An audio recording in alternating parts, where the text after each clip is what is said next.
Good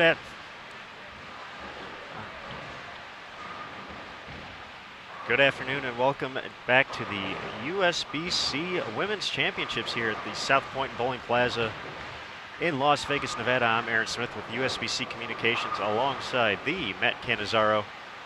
We're here for 3 games of team competition featuring 3 out of our 4 defending Diamond Team champions.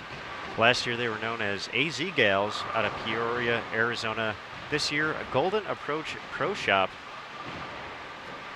3 of the team members, Megan Withey, Megan Kelly, and Brenda Burns. The 4th member of that team, Team USA's Shannon Pluhowsky.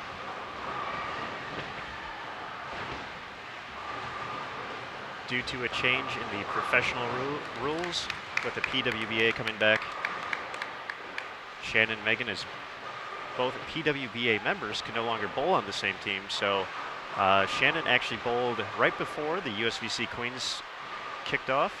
Actually made a run at the team lead. Her team currently in 2nd Golden Approach Pro Shop 2. So the 4th member of this year's team, Kara Miller. Here's our first look at her. Effortlessly transitions into the team with a strike. They are crossing with the Lock Ladies, featuring Tiffany Newberry, Cheryl Miller, Brandy Moran, and Sweden's Sandra Andersson, who you may have seen last night on the CBS Sports Network finals of the USBC Queens. Sandra was the top seed, but she ended up finishing runner-up, falling to Singapore's Bernice Lim in a very exciting live television broadcast. Hopefully everyone got to check that out. Definitely a lot of fun to check out in person here in Las Vegas, just a few miles north of South Point over at the Orleans. So we'll get our first look at Sandra in just a moment. This is a star-studded squad here during the 4 p.m. team event. So you may see in the chat we had more than 20 past champions recognized, as well as introduced 3 of our defending champions in the Diamond division. We mentioned the Diamond team already.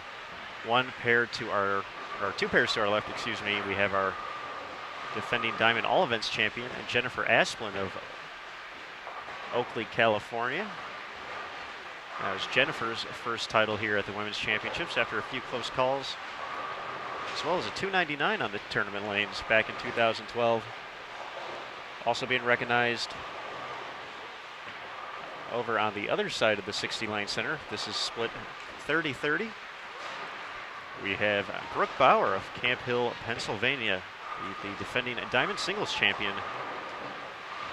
You'll actually get to see her defend her title on Bowl TV tomorrow morning, bright and early, 11 a.m. Eastern, 8 a.m. local time here in Las Vegas. So as we get underway, everyone just sit back, relax, check out the first few frames here, and we'll get a little bit more into our players here, give you some recaps and such about all the excitement taking place here in Las Vegas. So thanks again for joining us here on Bowl TV.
Nice shot for an early double for Cheryl Baker. She delivers in frame number 3. As we mentioned, a pretty star-studded field here between Hall of Famers and past champions and more. Celebrities everywhere. Just looking across the vast playing field here at South Point, we have USBC Hall of Famers Carolyn Doran-Ballard and Anne-Marie Dugan on opposite teams on 17 and 18. Hall of Famer Liz Johnson over on 21 and 22. A few more Hall of Famers on that pair as well. Carol Norman and Robin Romeo, the back-to-back-to-back senior Queens champion, just won that title a little more than a week ago. Another Hall of Famer, Dana Miller-Mackey, the left-handed legend. Plenty of past champions. One pair to our left, we have PWBA standouts Lindsay Boomershine and Alicia Current, captaining 2 teams. Also on Lindsay's team, Kalina Henning and Christy Leong, captured a pair of doubles titles back in 2013. Another very talented young lady on the other side of the center, Rachel Perez, has captured a few titles here. Definitely a name from the PWBA days. She's over on 37 and 38, so if you would like to follow folks around the house as this Hall of Fame caliber squad hits the lanes, you can do so by visiting bowl.com/women's champ. In the right menu, the gray menu, there's a link for live scoring.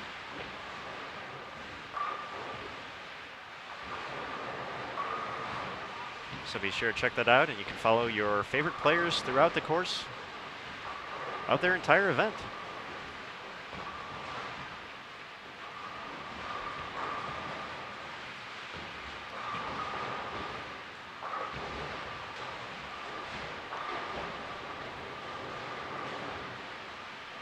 Nice cover by Brenda Burns, competing in her 16th Women's Championships.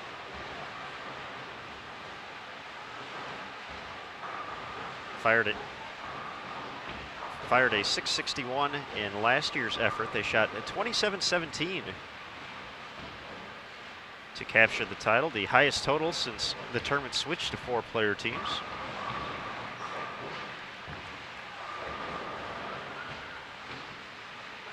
Burns also a featured player at the 2015 Lee Evans Tournament of the Americas, taking home a few gold medals in doubles with Tish Johnson, mixed doubles with Mark Porter, as well as team. She also took home a pair of silver medals in singles and all events, so taking home some hardware from international competition.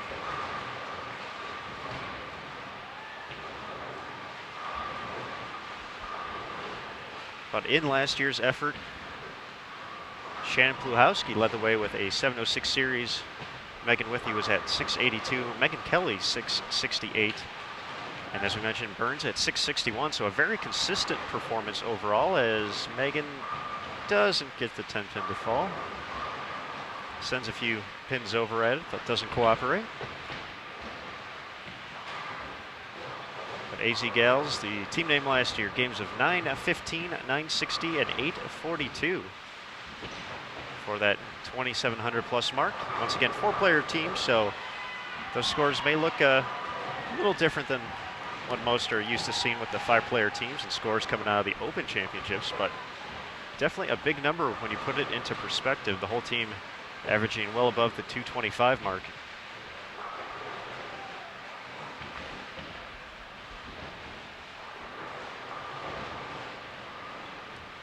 And they really ran away with it last year. The next biggest total, 26-34, so nearly surpassed the rest of the field by 100 pins in that effort.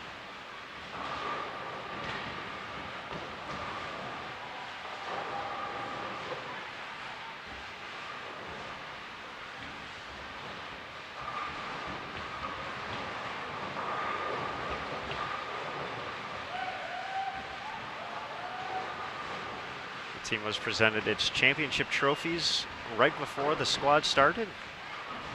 Got the first opportunity to see their name with the trophy next to it, as you can see on the scoreboard.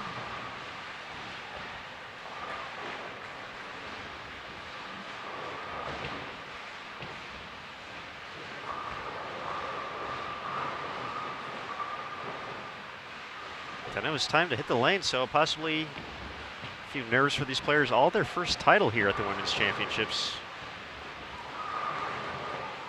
Got to see their picture on the champions wall when they walked into the facility. So definitely a lot of excitement here, and a lot of excitement for the team leading the way so far. Logo Infusion out of Oregon, Ohio. Set the bar a little more than a week ago.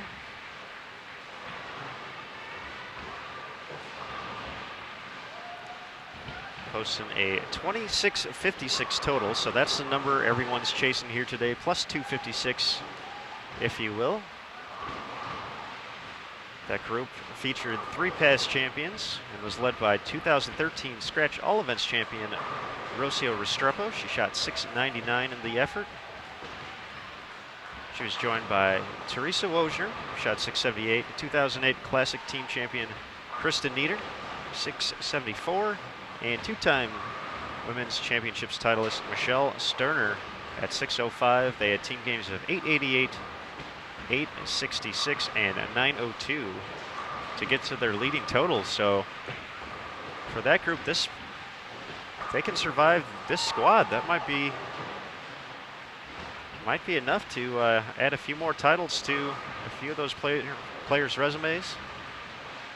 But definitely one of the great things about this event is having the wait and seeing how everything works out. The 2016 Queens will be lasting until July 11th, so still plenty of opportunities.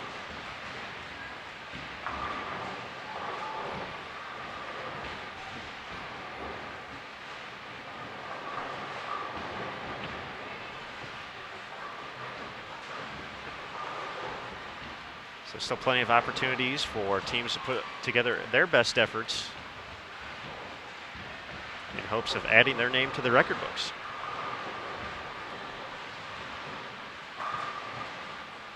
Great shot from Megan Kelly, making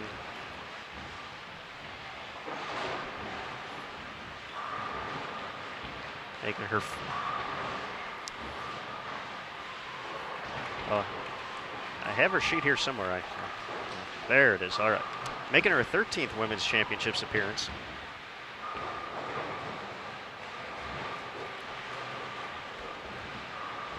Megan had a big year in 2012. Kicked things off with a 299 in her team event to shoot a 723.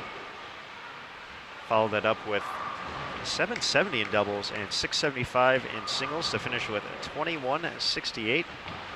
She actually took the lead in Scratch All Events and Scratch Doubles before eventually finishing second overall in doubles and fourth in all events.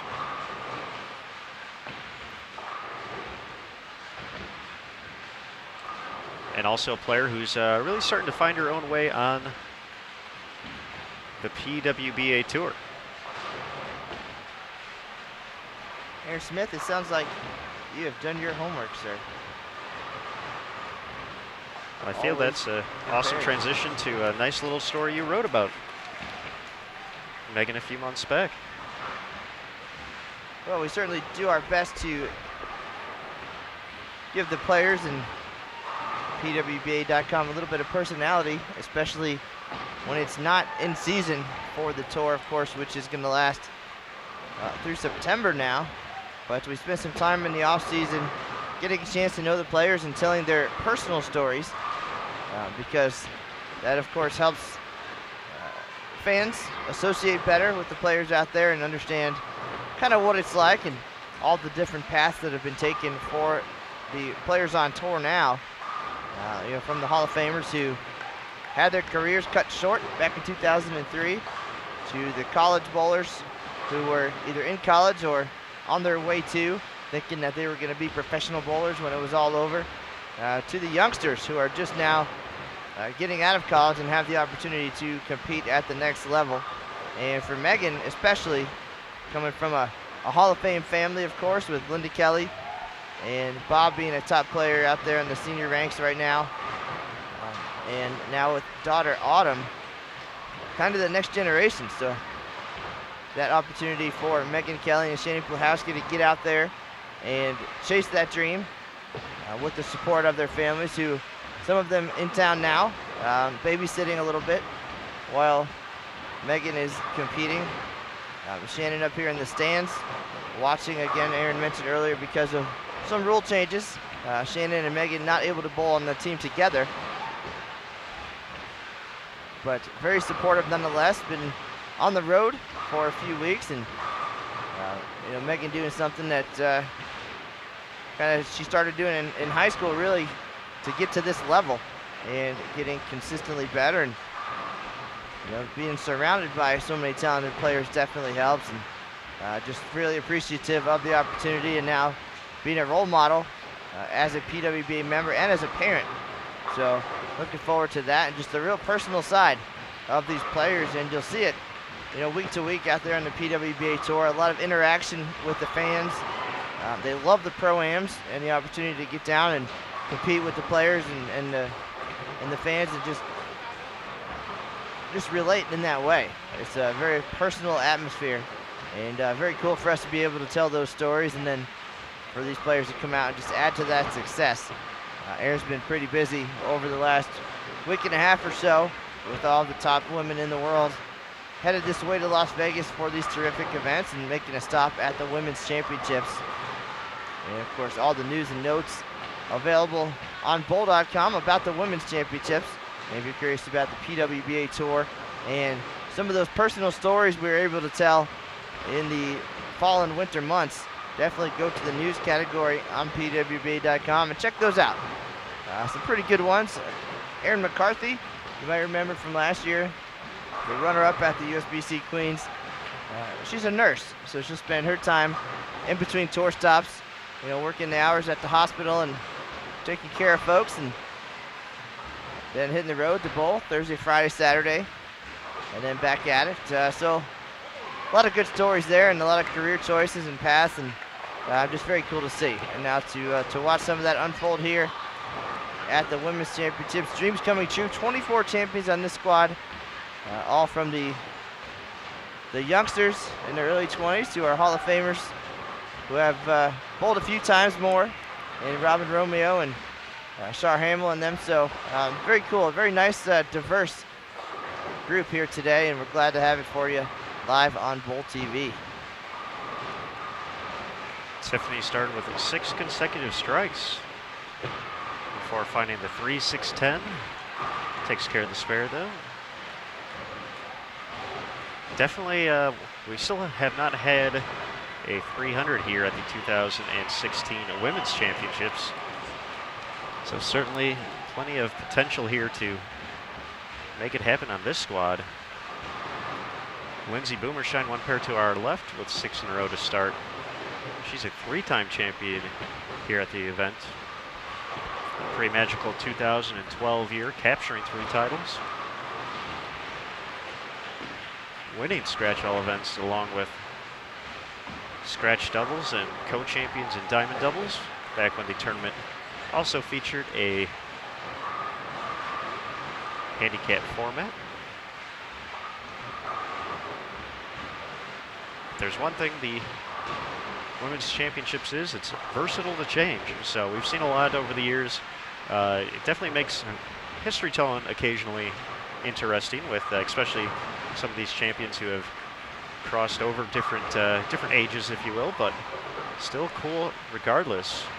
Whether it's a diamond title, a classic title, a scratch title, it's all very important to these players to be able to bring home a national win. Well, I think the intention there too, Aaron, is to make it very competitor friendly, and even at nearly 100 years old, a work in progress for sure. Listening to the feedback of the bowlers and trying to find the right combination to make it as appealing to bowlers of all ages and skill levels, and now with 4 divisions in the team event and 6 divisions in doubles and singles, all the way down to 129 averages and below.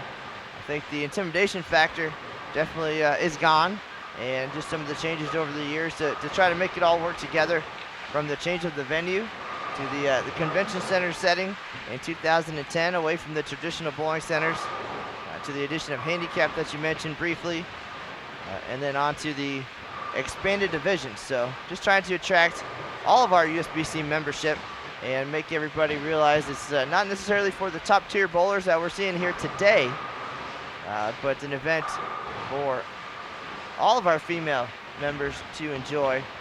And I think the divisional structure has gotten to a point where it's very welcoming and not intimidating to all of our bowlers, and hopefully will continue to grow now that we've kind of settled into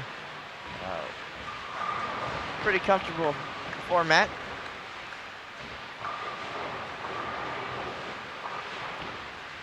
Just looking around the venue right now, at least on the, I guess you'd call this the low end of the center, or this is the high end of the low end, but just looking across lanes 1 through 30, definitely a lot of potential to make a run at that number here in the early going. But since you just checked in, we have a very cool story about kind of how this team came together last year. Jessica Gilgore, without a knee, of course, was on site in Reno last year helping us with the women's championships and checking into the live stream today. But this winning team from 2015 didn't necessarily plan to bowl together. So it was kind of a chance occurrence. Brenda Burns was the team captain, and 2 of her other bowlers dropped out due to injuries. So she just put something up on Facebook looking for a few bowlers to join, and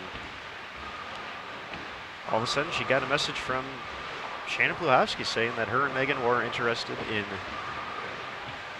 taking the spots. And Shannon, of course, originally from the Arizona area, and so Brenda very familiar with all of Shannon's accomplishments between Team USA and as a past Queens champion, and so they made it work out. And all of a sudden, you know, even just upon that first meeting that they had, everyone getting into Reno, and just kind of kick things off right away. Just a lot of team chemistry, a lot of unity, and from there it was just time to hit the lanes and start striking, as they did on their way to the title.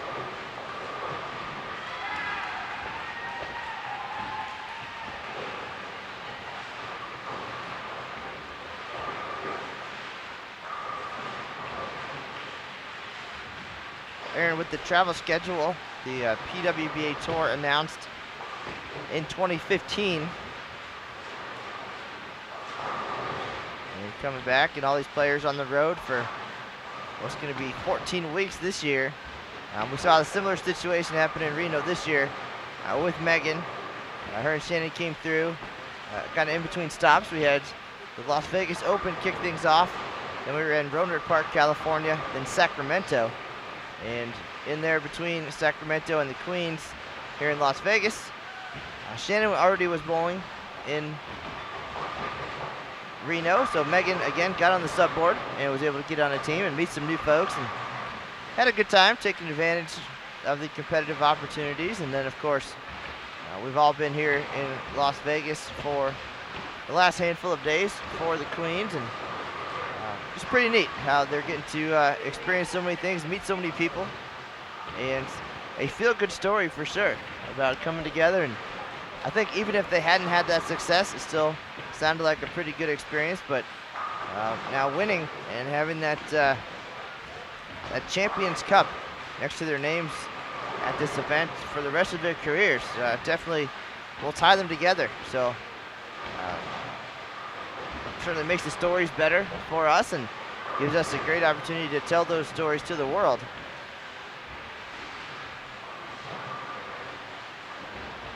And we've certainly been at this a while, and every year there's going to be champions. There's going to be 300s, there's going to be 50-year bowlers, but those unique stories that make each one special. Certainly a case here at the Women's Championships. It's definitely nice for the opportunity to take home a national title and take home a little extra prize money as well, but at the same time, it's really about the memories, the camaraderie, and just having a good time out in the lanes. This squad, obviously unbelievable with the amount of talent in the field, just across the whole center here. But for the most part, it's folks who just want to have a good time in the lanes, meet some new people, have a good time. Said have a good time alike. That's a common thing. We saw the march out earlier today. Ladies were dancing, getting ready, having a good time. I did post a video of that on the Matt Cannizzaro USBC Facebook page, and you're gonna make Ron famous. Definitely a festive environment.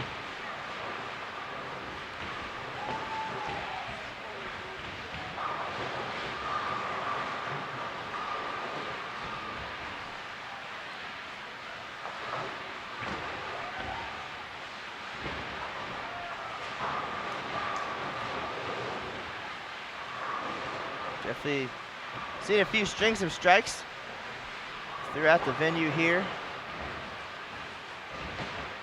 But wouldn't expect anything less from today's star-studded cast.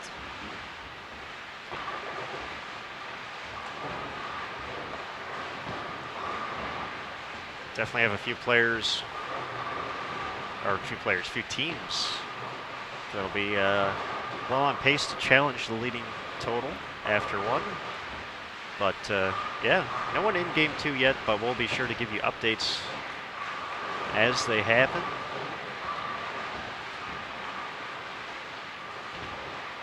The Lock ladies looking pretty locked in so far here in the early going.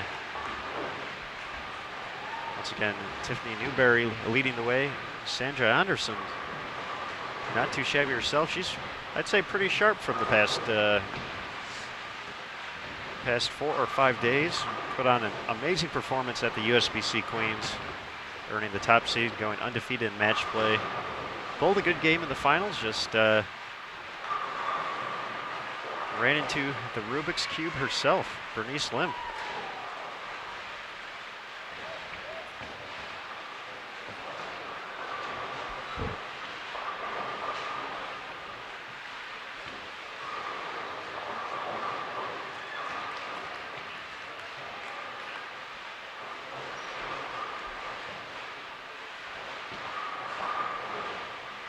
For those of you who have watched Matt Cannizzaro on an Open Championships telecast or two, you'll know that team event and doubles and singles features different lane conditions. However, at the Women's Championships, we use just one. This year's oil pattern, 41 feet in length, along with a 23.75 mils for the volume,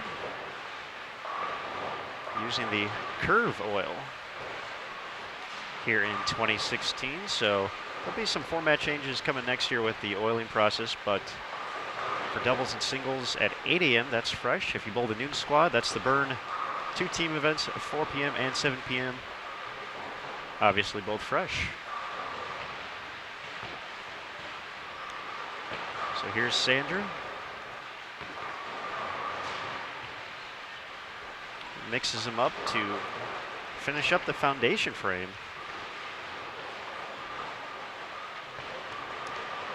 Sandra just 24 years old already, earning a spot on television at the Queens yesterday. She's one of 7 players from Sweden to make the trip for the Queens, and had already had some TV experience, bowling twice for the World Bowling Tour Finals.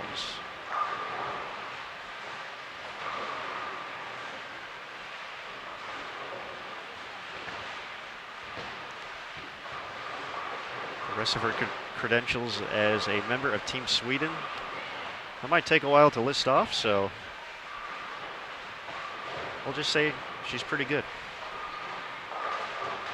And that is a not really good break for Megan Withey, 7-10 after working on the double. So unlike yesterday's PWBA telecast, USBC Queens, and of course we also taped the first 3 shows. If you make the 710 on the telecast, worth $100,000. Not the case here on Bowl TV. Just get to live in Bowl TV history. Maybe a Aaron Smith high five, but not going to happen this frame. As Withey finishes with 157. Now that we're in the final frame of game number 1, Aaron Smith is a whiz on the calculator and on the leaderboards here at the WC, so no doubt he can rattle off the first 5 or 10 scores in the team event. See what kind of numbers we're chasing here? Absolutely. Oh, you like that now at the moment?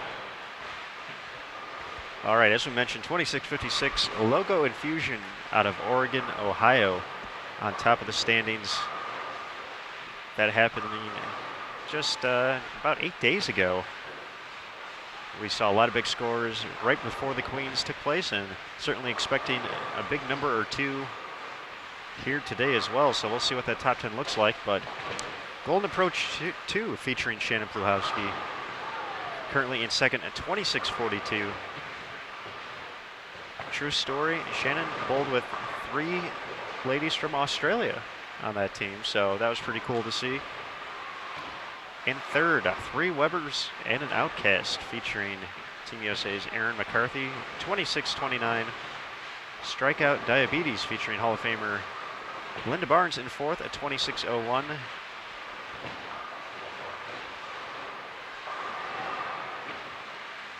And a team of young collegiate stars. Their team actually cuts off here online. I have it here somewhere. Women of Bowlers Connection Pro Shop out of Altoona, Iowa, rounds out the top 5 with 25-70. That team features our reigning Player of the Year from USBC Collegiate, Brittany Smith, to currently make the top 10, 25-01.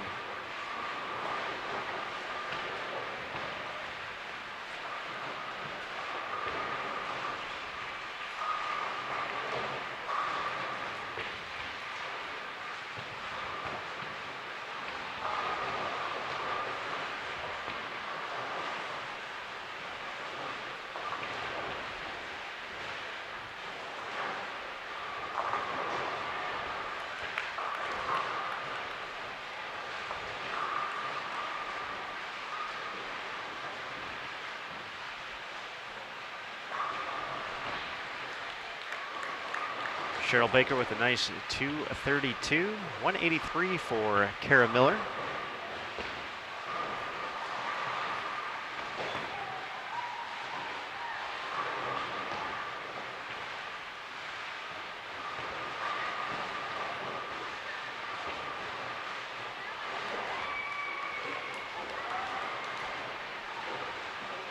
So the opportunity to get to plus 100 definitely there for the Lock ladies.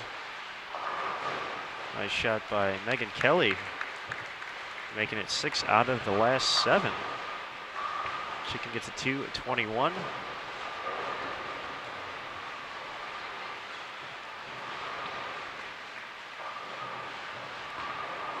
Good place for that one. Brenda will be at 189. And Sandra can add another 60 onto the total. That would give them to 921.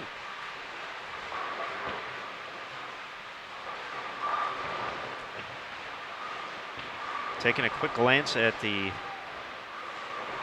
first game totals of some of our teams near the top of the standings, we haven't seen anyone surpass the 900 mark in game 1, so could be a sign of big numbers coming soon. Well, they probably figured that your assignment yesterday for the TV shows didn't involve much story writing, so they want to get you caught up for the week. Make sure that you are earning your paycheck here at the Women's Championships. I was so good at holding that clipboard, though. Sure, Dave Ryan appreciated it. And all the folks at home, when he knew what he was talking about. It was. We've gotten the opportunity to do a lot of TV shows, working with CBS Sports Network over the past few years, Intercollegiate Team Championships, Junior Gold, of course now the PWBA, and I must say, getting to sit back there with Dave and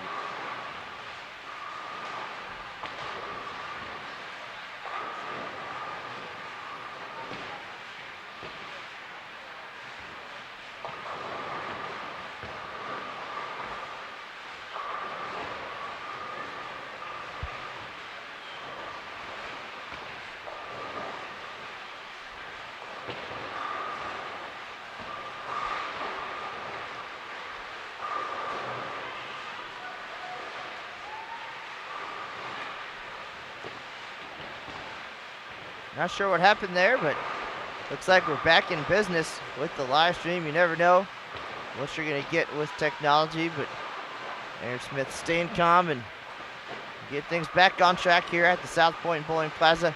If you're just tuning in, Game 2 underway here at the 2016 USBC Women's Championships.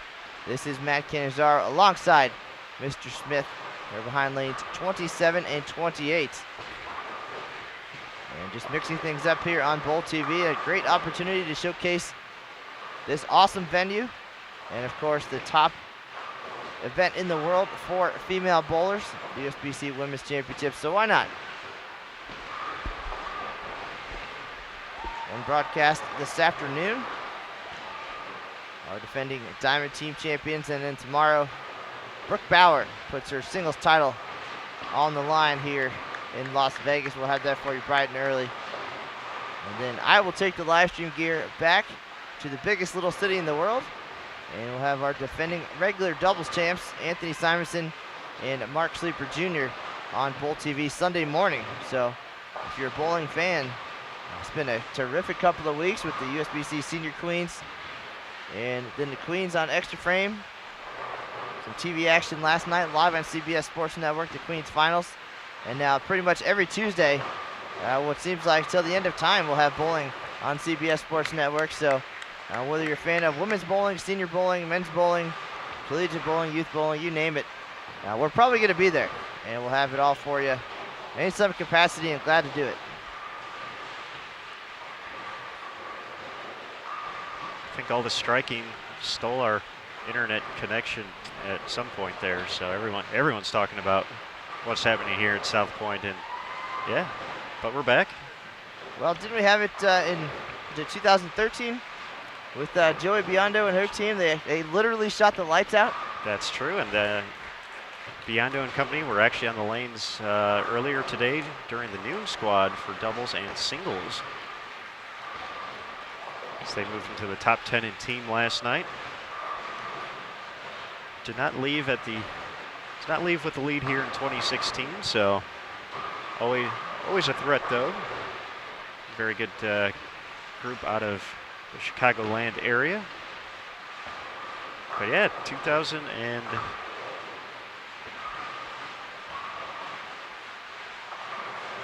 was it 13 or 14? All these tournaments run together after a while. But yes, on their way to the team title. Middle of game 3, the power actually went out at the Reno Sparks Convention Center. Something much like today, out of our control. Something happened just outside of the center that caused it to kill the power, and we had no idea if we were going to be able to not only finish the live stream, but finish bowling for the day. And luckily, it was a very quick turnaround. I think we were only down 20, 25 minutes, and the team bounced back like nothing happened, and went on to claim their second team title. That was 2013. So that was the last year of 5-player teams. So that team had won the Diamond title in 2011 and added a scratch title in 13.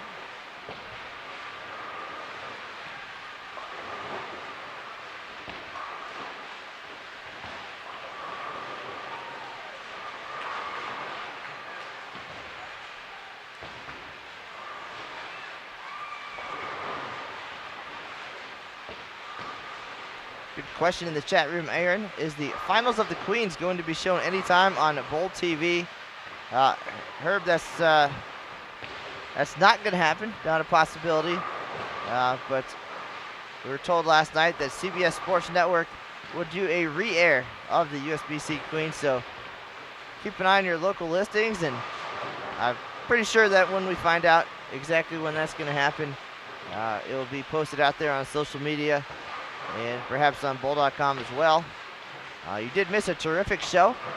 Hopefully we'll get the opportunity to showcase that event once again. 5 different countries represented in the stepladder. Pretty awesome. And then to see Bernice Lim become the first player from Singapore to win that event. 6th international player in the history, going back to 1961, I believe, is the year. So just adding to the great tradition at that event. And then Liz Johnson there to hand over the tiara for the year.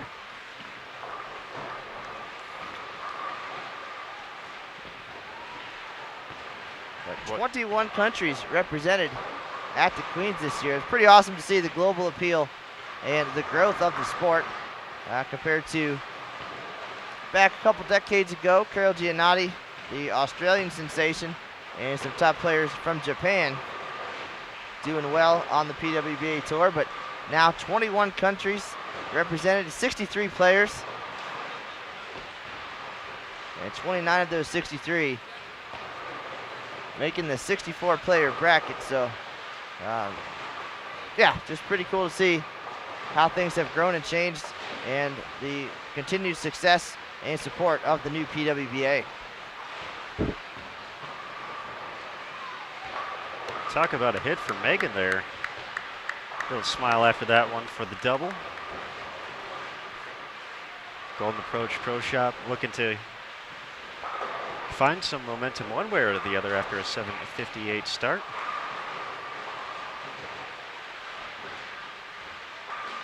Off to a great start here.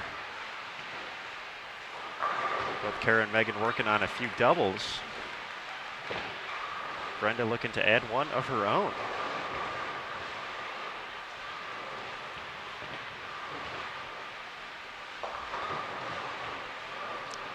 Can't quite get the lean on the 10. She'll have the single pin to keep the team clean through 2. As we mentioned, Storm Nation making a similar run, 894 in game 1. 2014.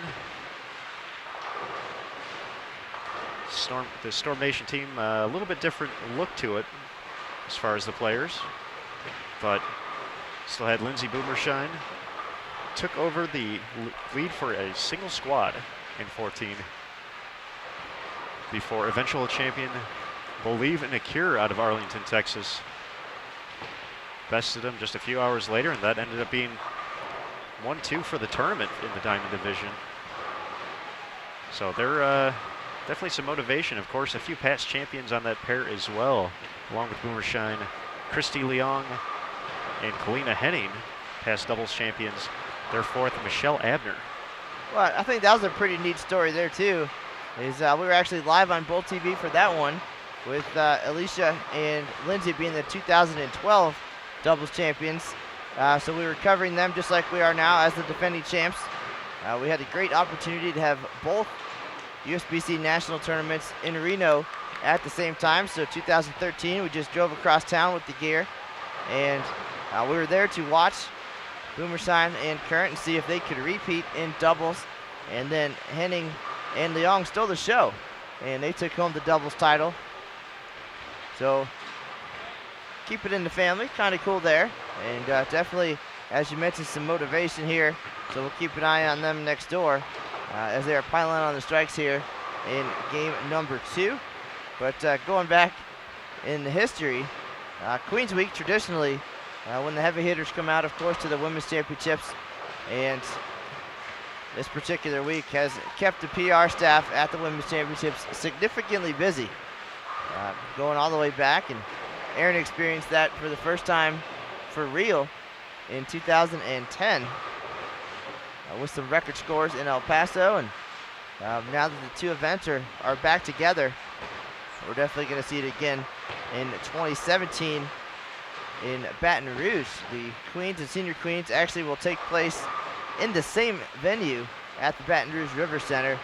So a lot of potential and a lot of excitement for those couple of weeks. And then Aaron Smith coasting the rest of the way, of course. Just kidding there. With 4 team divisions and 6 doubles and singles divisions. Plenty of new leaders all around to keep Aaron Smith feverishly taking photos and writing stories. And this week just happens to be kind of all about the Diamond Division. But other weeks and other days will certainly give us some highlights from the other divisions. So check back on bowl.com, and of course the official Open and Women's Championship Facebook page. A lot of great pictures on there. Aaron Smith very busy with recent defending champs coming to town and getting their awards, so check those out.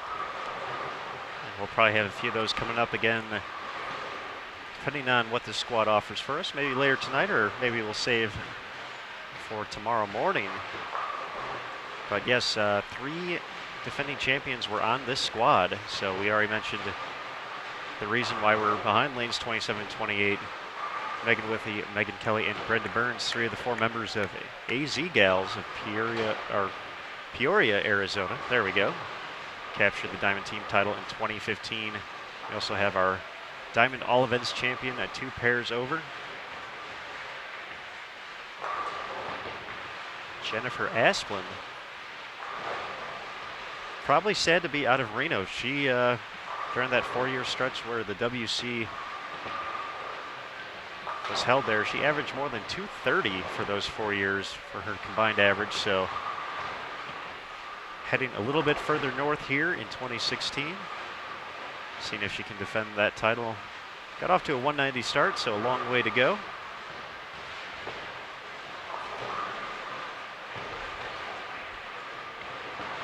I guess we're south in Las Vegas is what Matt is trying to gesture to me at the moment, but I wasn't a geography major by any means, and all these trips back and forth, but I'm just going with it.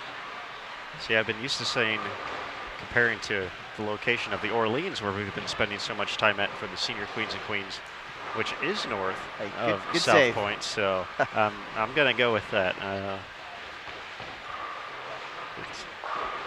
It's been a long couple weeks. You haven't finished your Mountain Dew yet, so. It's true. The energy is not at 100% yet, but our final defending champion on the squad, and once again, who we'll see tomorrow put her singles title on the line, Brooke Bauer of Camp Hill, Pennsylvania. Shot 781, the 3rd highest singles total in tournament history to capture the title. Funny story about that, just the day after she shot 781, Jennifer Asplund, or I guess Jennifer would have been bowling her team event the day Brooke took over the singles lead. So that very next day when Jennifer was making her run at the all events lead, she started off singles with, I want to say, about 550 or 560 after 2. Found some struggles in the finale. I'm going to look it up here so we can get official numbers. So it's 277 and 289. So just like that, Brooke's number in jeopardy. She had a few friends who were bowling that squad texting her saying, hey, you know, you gotta check this out. Jennifer's on a roll, and Jennifer ended up falling a little bit short. Had some struggles that last game. Finished with 185 for 751. She finished 2nd overall, but that last game enough to get her past Tennille Milligan for the all events crown.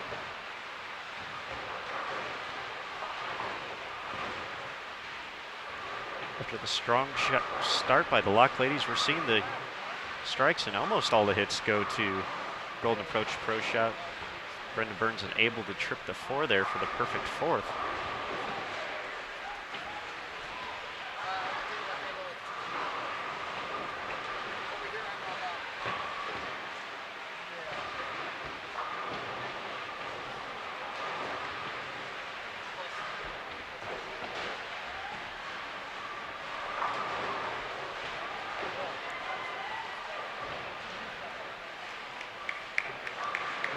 Matt Cannizzaro taking a look behind us. Once again, the South Point Bowling Plaza, a new facility in the recent years, opened in late 2014, a $35 million project by the good folks here at South Point.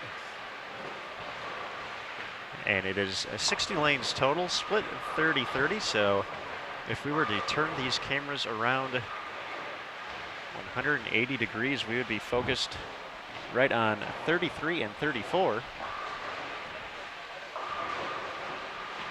We're not going to do that because we're watching the defending team champions, but we would have the opportunity. So we're set up in the grandstand seating, 360 seats total for friends and family alike to check out all the action. I believe you too. I saw Aaron counting the seats earlier, so he would be 100% prepared for today's broadcast. Additional true story, I've sat in all of them. I've made it a point. Well, when you're in the venue as much as you need to be, that's the WC form of exercise. So I've slept in zero though, so I haven't. Question is, can you recall the seat at the National Bowling Stadium that you did sleep in? Yes, I can. Clearly the most comfortable. Hey, that one hit the spot in 2009, so good times. Also during Queens Week, but. Looking around Mr. Smith, definitely gaining an appreciation for the hours that you spend here at the South Point Bowling Plaza. I'm looking at some of the scores on the scoreboard right now with the top teams here on the low side. Pretty easy to recognize the big numbers. First thing you have to get used to, of course, is that there's only 4 players compared to the Open Championships now here at the WC. So the top score is 900, obviously a pretty terrific score. But then also realizing there are 4 divisions in the team event. So at least here, able to tell the difference between the divisions with the different color gem next to the team name. Diamond, emerald, ruby, sapphire. But been able to run up and down this place and maintain all the top scores, and then do it the next day for doubles and singles for 6 divisions.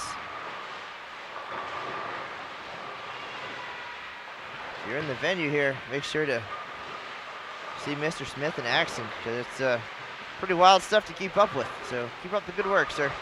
I appreciate it. And after you see it once or twice, it all falls into rhythm. So if you want to stick around for a few days, we'll certainly get you ready for next year at the Open Championships as it makes its way to Las Vegas right here at South Point Bowling Plaza. So definitely good practice. We'll have the new venue. We'll look at this new scoring system, and not to mention the addition of a 3rd division at the OC next year. So things are going to get a little wacky for me as well. A lot of changes and things to get used to, and hopefully providing a better overall experience for our competitors or even new competitors. So we will see.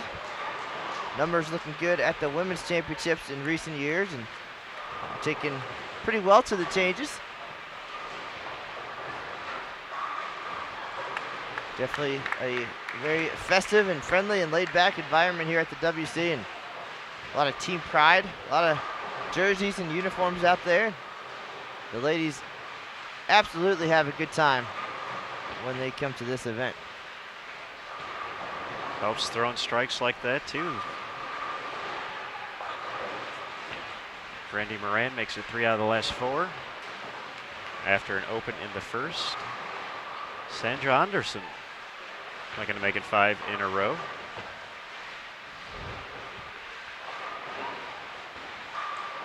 Just a moment.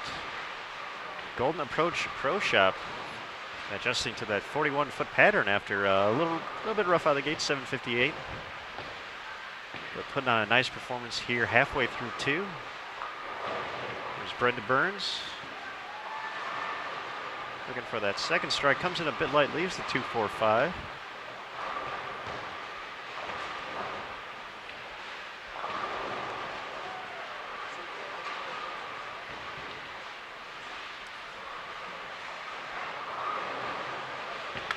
think Sandra liked that one off her hand, but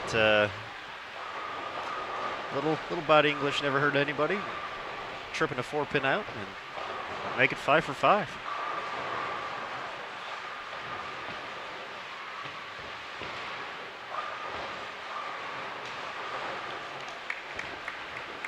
I think it'd be okay if she got a break or two today after last night's defeat. So terrifically bold game by Bernice Lim to defeat Andersson in the Queens final as the #1 seed, but perhaps a little magic here today at the Women's Championships to take some of that sting away.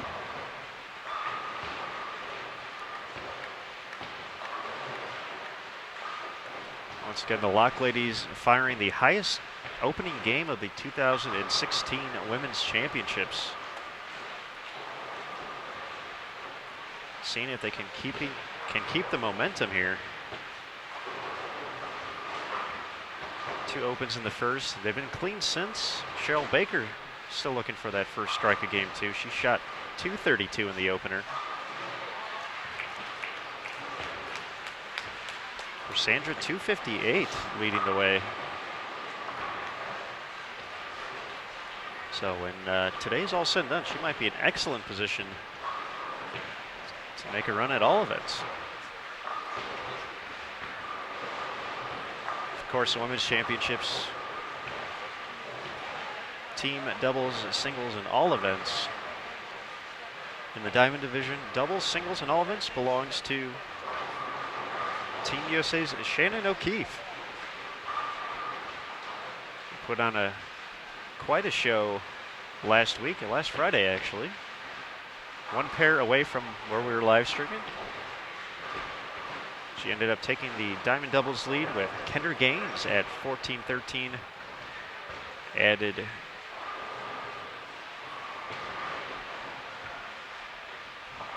.746 in singles for a 21-29 all events total.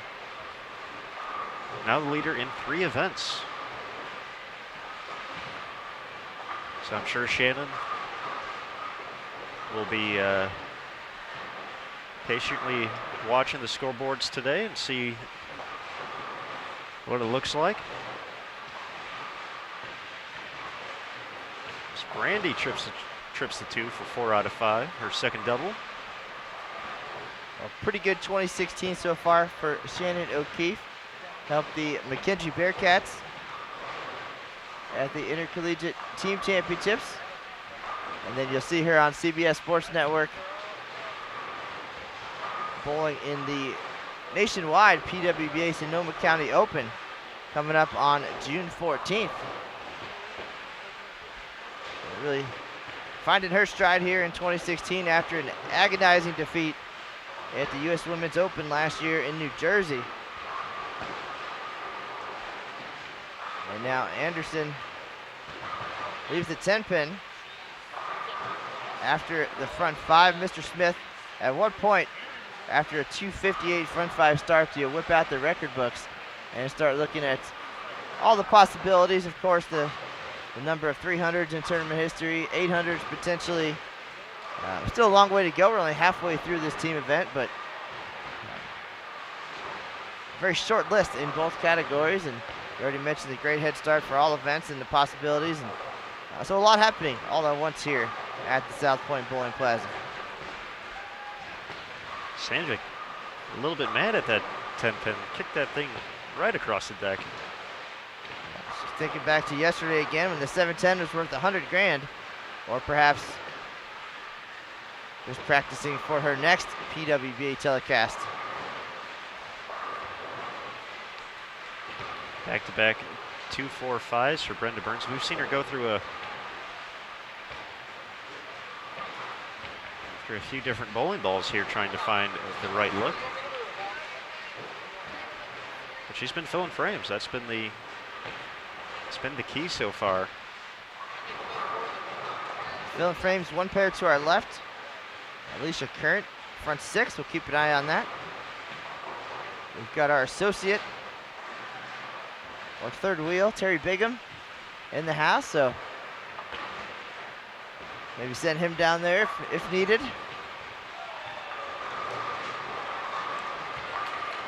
Nice shot from Megan for 4 in a row.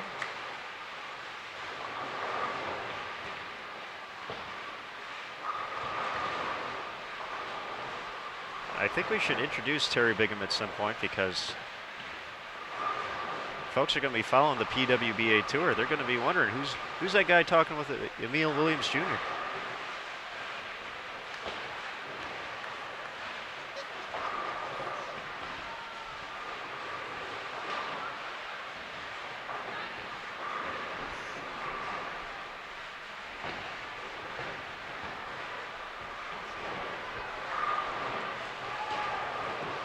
So we're gonna post a selfie with the whole group here.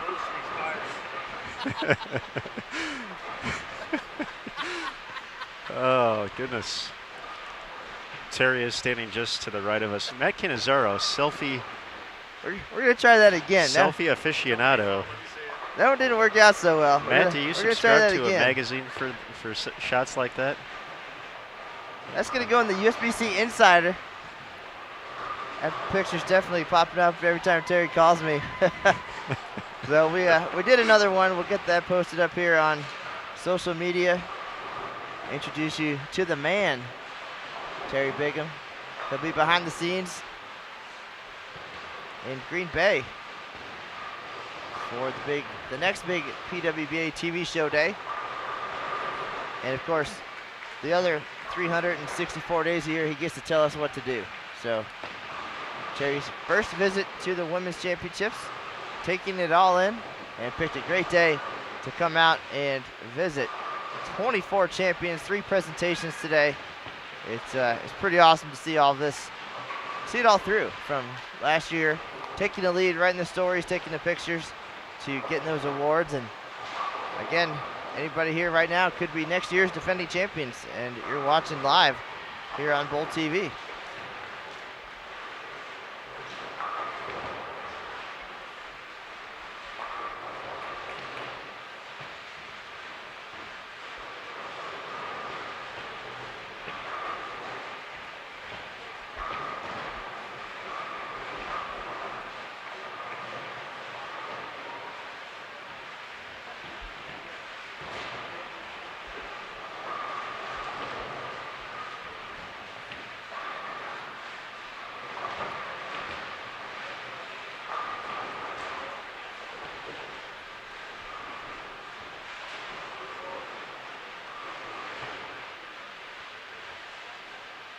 Sandra, frame number 7.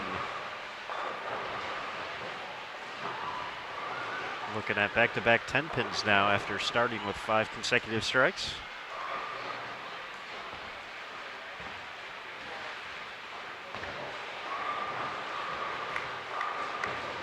Alicia Current makes it 7 for 7.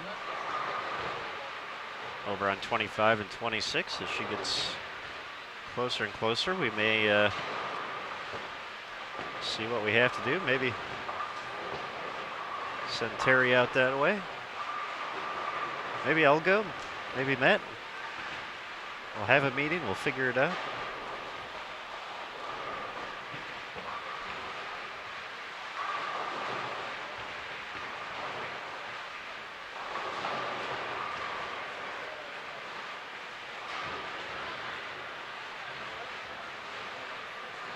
Taking a look across all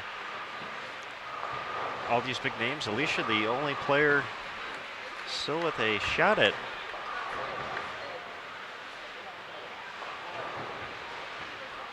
a 300, it looks like. From a quick glance around the 60-lane facility.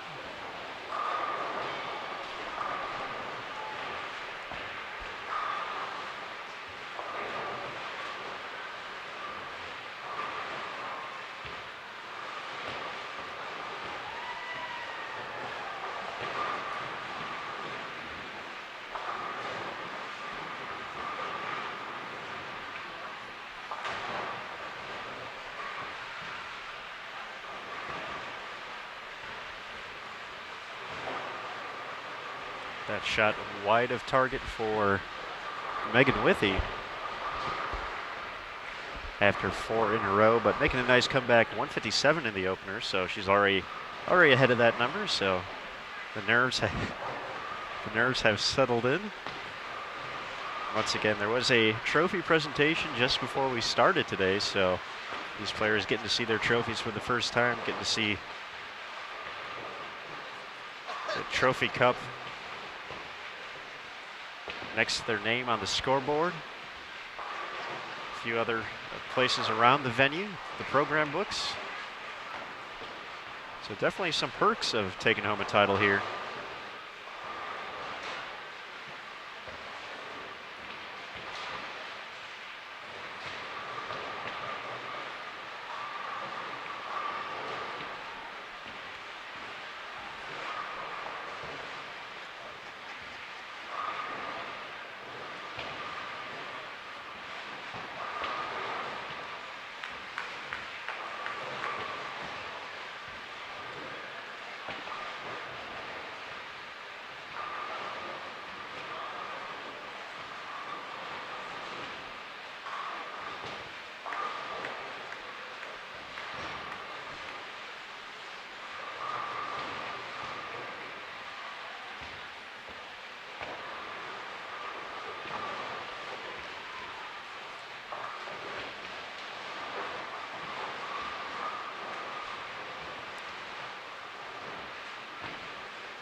A shot from Brandy in the 8th frame.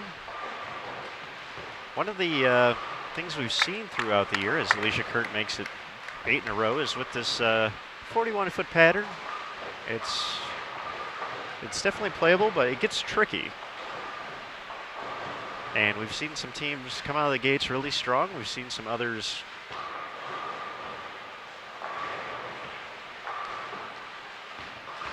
struggle a little bit in the early going, but it's kind of been a roller coaster ride. We've seen a few consistent performances throughout, but it seems like teams kind of have that big game to start and then kind of run into trouble or kind of start off slow, and then all of a sudden it's to the races for the final 2. So once again, that's the exciting part of all this. We don't know how this is going to turn out today, but definitely some varying ways of getting to that top number for the Crux crew. 8:05 in the opener. Alicia Curran leading them with 8 in a row. That team also featuring Jasmine Snell, Rachel Giddings, and Amber Vega, one pair to our left. Well, say the nature of the sport, of course, coming to this team event. A lot of strategy involved, and you're going to take a look at the pattern and of course the type of oil used as well. We saw that especially at the Open Championships with the introduction of the ice oil, and then here at the WC Fire for a couple of years there. Now you mentioned the curve oil here in 2016. So that's also can come into play a little bit with how the lanes transition and they break down, and regardless of what you see at home when you practice or what you practice on, it's going to be a little bit different than you factor in the lane surface here at the South Point Bowling Plaza. And you know, we see it every day at the OC. We see it here. It does get tricky. Anytime you're unfamiliar, it's gonna get a little wacky for you. And then the general idea, of course, is that you want to kind of help yourselves through that transition and help the lanes open up for a big finish.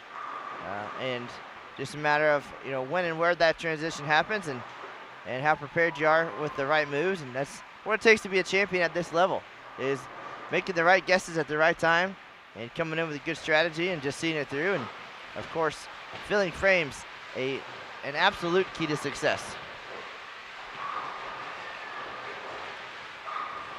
Nice bounce back shot for Kara Miller after the 7-10 in the 8th frame.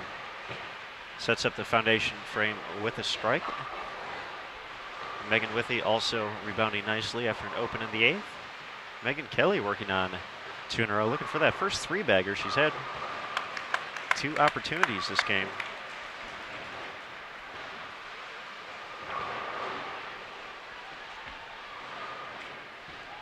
See if she can connect in the ninth.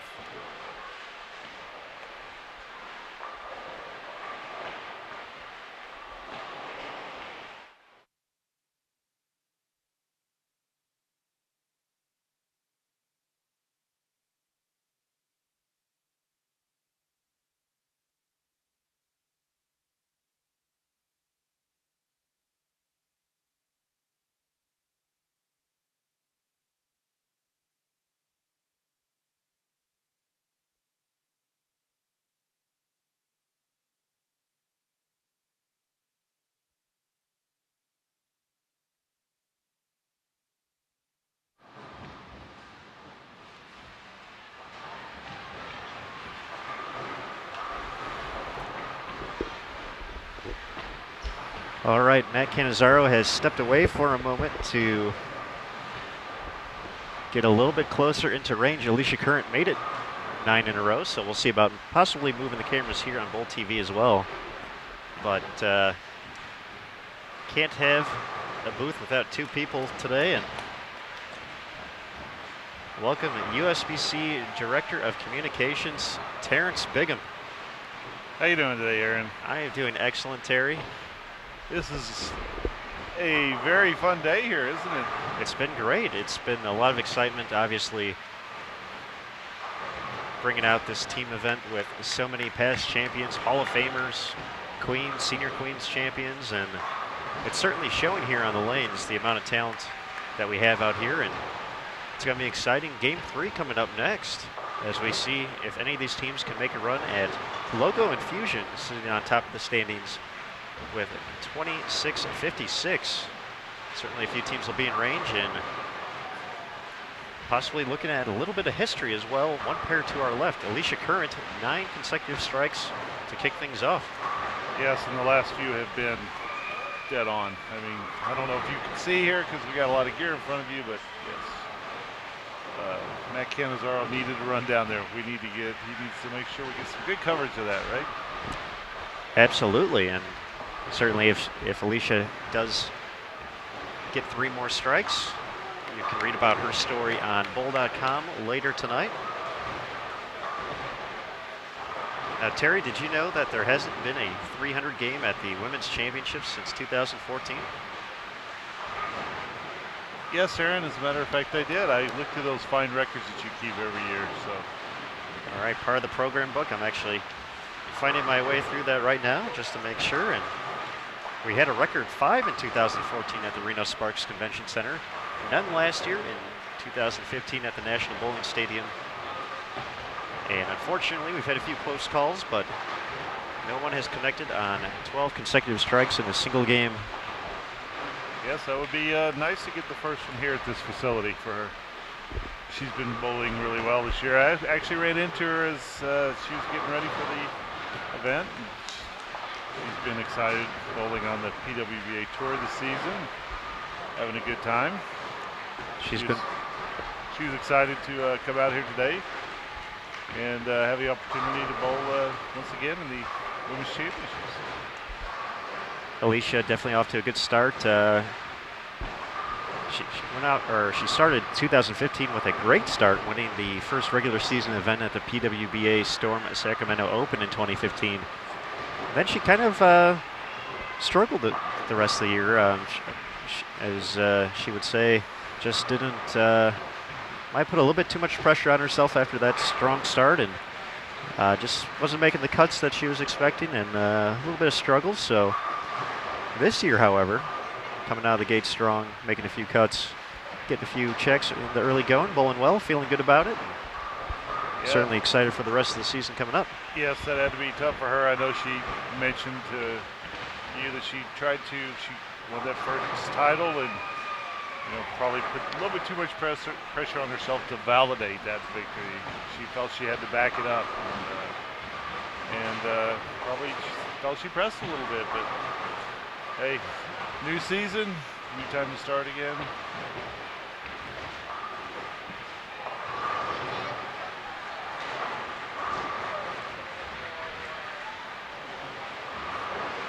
Tiffany Newberry putting together a nice performance here. It looked like, from everything I could find, this is actually her first Women's Championships.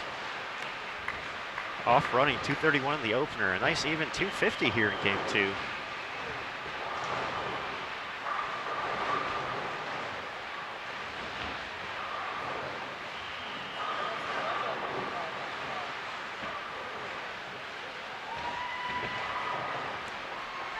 She's going to lead the way for the Lock ladies in game 2 after that big start. The highest opening game of the 2016 event, 9-10. So can they complete the run? They're going to be they're going to add on to that plus total here. They're going to get above 800. But we'll still have to put together a nice effort in the finale to reach that leading total. Plenty of teams on the squad actually have the chance to make a run here at the South Point Bowling Plaza.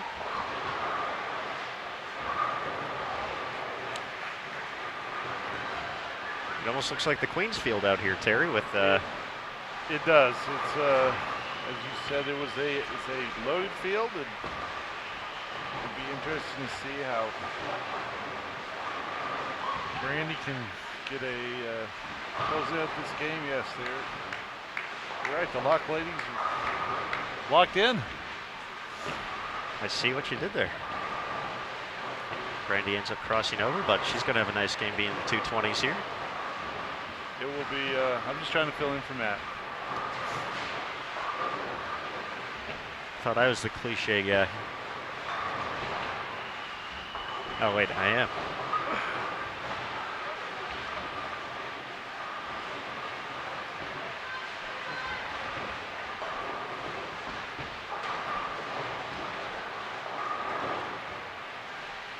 Brandy finishes up with 223 after 189 in game 1, so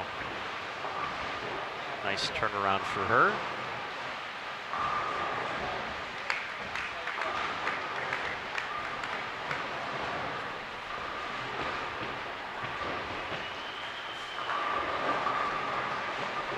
And you're going to Aaron ready. We're going to have Alicia coming up in just a second.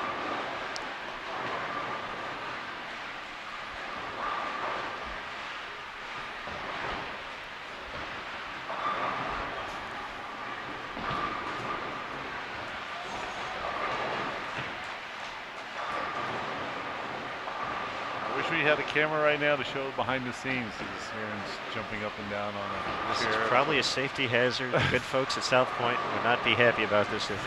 Luckily, there's a giant pillar blocking me from the center desk. But we will switch the cameras over in just a second.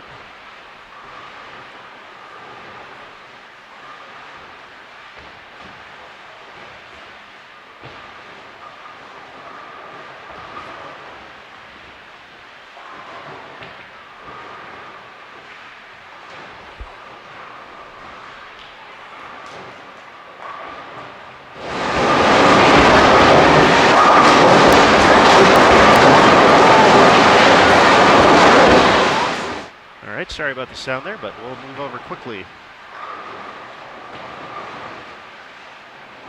We're trying to get bonus coverage here on Bowl TV as we get Alicia Current, first shot in the 10th. That's pretty good, Terry. She has been right there. Every shot I've seen.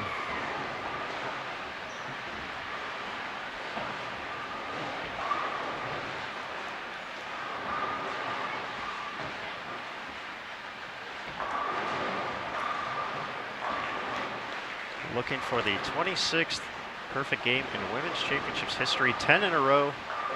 Two-time champion Alicia Current.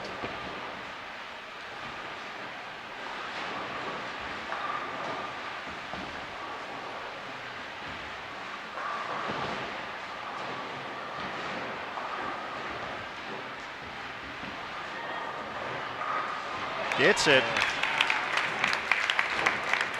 Like she went a little high there.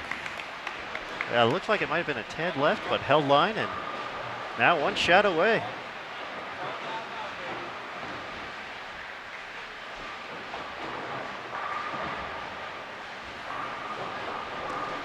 Looking for the 26th perfect game in Women's Championships history. Alicia Current, head coach of the Delaware State Bowling Program. And we got a crowd quickly forming behind here. Lots of cameras are trained on her.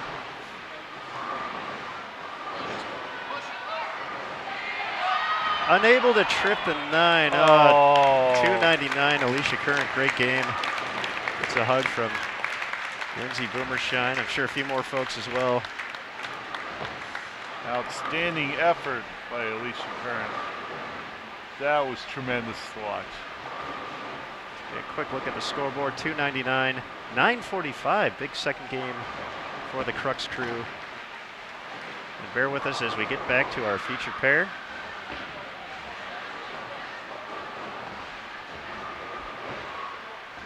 This might take a second to get everything back the way it was, so bear with us for just a moment.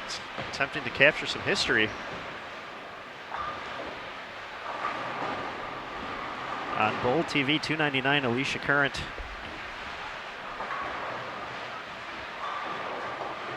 Putting on a show on 25 and 26.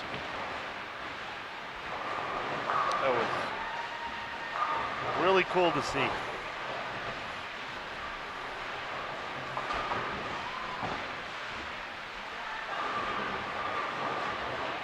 Matt Canizaro's making his way back up. We have to wonder about that. Aaron, I think he jinxed it again. We can't say that. I think Matt's seen enough 300s to been able to see another one. All right, should be pretty close to get our original view back of lanes 27 and 28.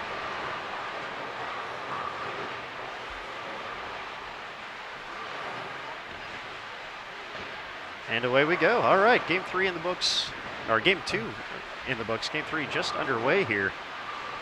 What were you saying was the high team game so far this? Well, in game 1 it was 910. We've actually almost seen a team shoot 1,000. So 945 still a very, very nice number. I'll give them a chance to run things down.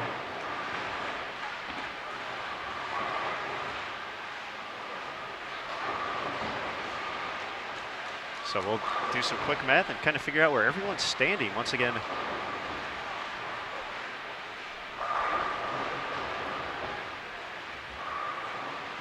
Including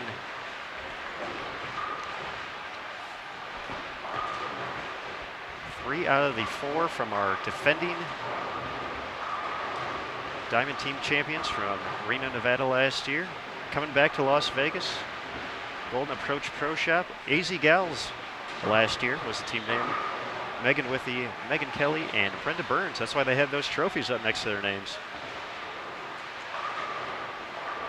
See if they can make a push in the finale here on Bowl TV. I'm Aaron Smith alongside Terry Bigham and Matt Canizaro. So everyone settle in tight for game number 3.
As we're underway in game 3, we're watching Aaron Smith doing some calculations to make sure, give us a rundown of all these scores.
All right, game number 3 underway here at the 2016 USBC Women's Championships, coming to you live from the South Point Bowling Plaza. We just had some excitement. We got to turn the cameras over to 25 and 26 for a brief second as Alicia Curran made her run in history. Ended up shooting the 17th at 299. And the nearly 100-year tradition of the Women's Championships. We've actually had more 300s than 299s, a strange, wacky fact. What do you think about that, Terry? That is a strange, wacky fact. It just makes you how difficult it is to shoot 299, right, Aaron? Exactly. It's and for Alicia, she had 231 after the first game, so she's at 530 after 2. So possibly, we won't mention it now, but certainly an opportunity at another big-time score. 800 within range. She started off with 2 consecutive strikes.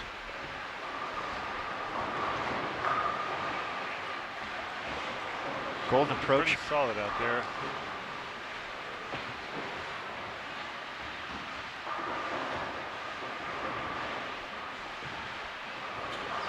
Golden Approach Pro Shop.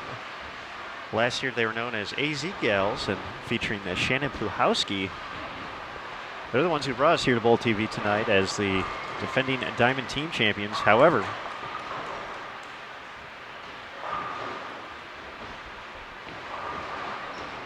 their crossing team, the Lock Ladies, the ones making the noise here at South Point.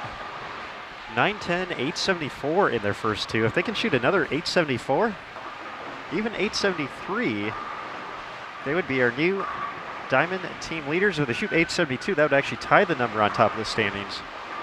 So if they can put together just essentially what they've done the first two, we're going to have new leaders here live on Bowl TV.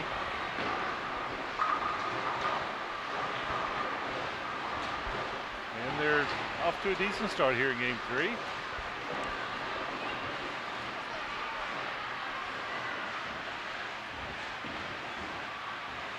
Here's Brandy looking for her first strike. That one did not think about hooking, unfortunately.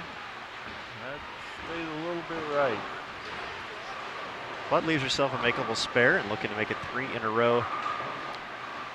Sandra Andersson and Tiffany Newberry have been leading the way for the Lock ladies.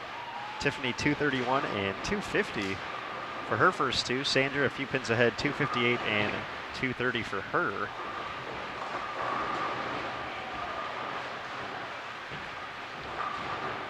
Alicia Current's Crux crew also within range, needs 906 for a share of the lead in their final game after a big at 945. They started off with 805. And those are really the two teams that are, I would say, in the mix. You never know. You know, you're not done until you're mathematically eliminated, but those two teams definitely off to the best start through 2 out of this star-studded field. A few teams still waiting to get into game number 3. And these other star-laden teams, it's not that they're bowling well, it's just you're kind of setting the bar here right in front of us, Aaron. Yeah, it's been impressive to watch, and once again, for the Lock ladies, just trying to do a little research on them before we started today, and didn't see a whole lot of tournament experience here at the Women's Championships. And of course, Sandra, we got to know very well this week from her performance at the USBC Queens, coming all the way from Sweden to compete at that event. And you know what? You're in town, might as well swing by the WC. And all of a sudden, they're another good game away from possibly putting themselves in the driver's seat to take home a national title. And that's the beauty of having the Queens in the same town once again with the Women's Championships. Long history of that, and being able to reunite these two great events for women bowlers. It's been tremendous this year. As you said, we had quite a few that came out to the Women's Championships leading into the Queens, right? That is correct. We got to see a few Team USA members, a few collegiate standouts make their way up the leaderboard. Erin McCarthy and Josie Ernest kind of making the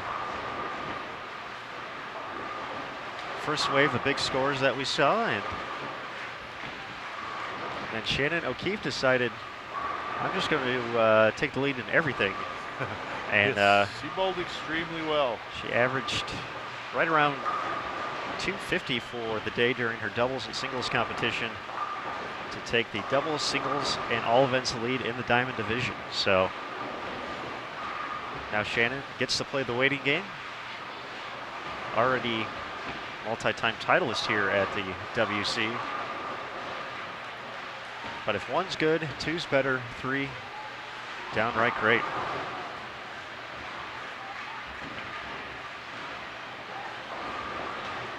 Be sure. I thought 3 was a charm, Aaron, but I guess 3 would be great. Well, yes, it would. One's great. One's great. 3 is outstanding. Outstanding, said Terry Biggin. Be sure to check out the official Open and Women's Championships Facebook page. Matt Cannizzaro has already posted the video of Alicia Currents 299 up close. He made his way into the bowlers area. I don't know how they let him down there. He's not wearing any credentials, but Matt's sneaky like that. He got the video. Alicia leaving the 9-pin to shoot a 299. She's added again 3 strikes in a row to start.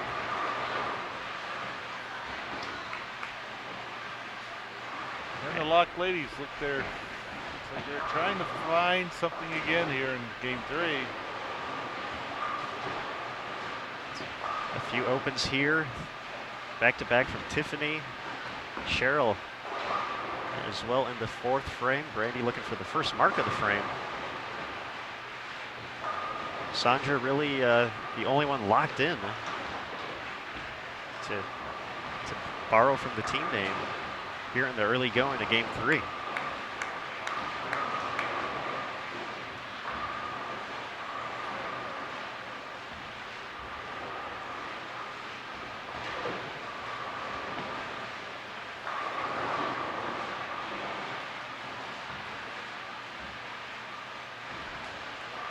Here is Sandra in the 4th.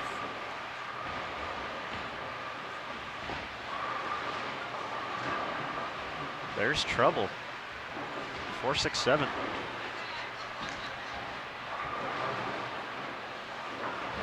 it's going to be a tough frame for them. Very tough frame, and get back on track here.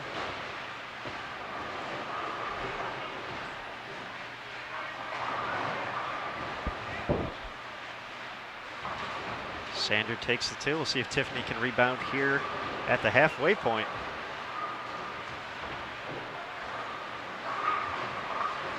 And goes high, leaves the 3-pin. Alicia Current left a 4-pin in frame number 4, so only one run at 300 today. She'll have 6 more opportunities tomorrow during doubles and singles, but once again, 231 and 299 her first 2.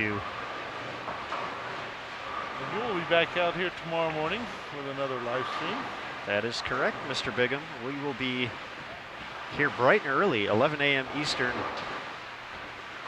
8 a.m. local time here in Las Vegas.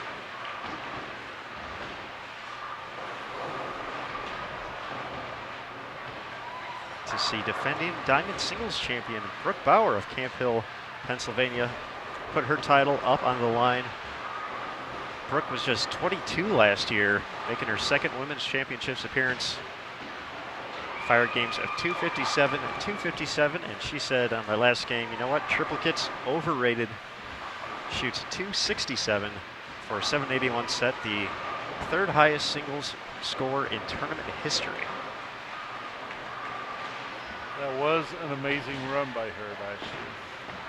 Of course, Brooke coming from a great bowling background, and we'll get more into that when we have the stream tomorrow. 6 games to talk about, so we won't spoil all of it now. But Brooke is the daughter of USBC Hall of Famer Gary Bauer, so bowling definitely runs in the family. So I know her sister Nicole is out here as well competing. We'll get to see her tomorrow too. So a lot of excitement.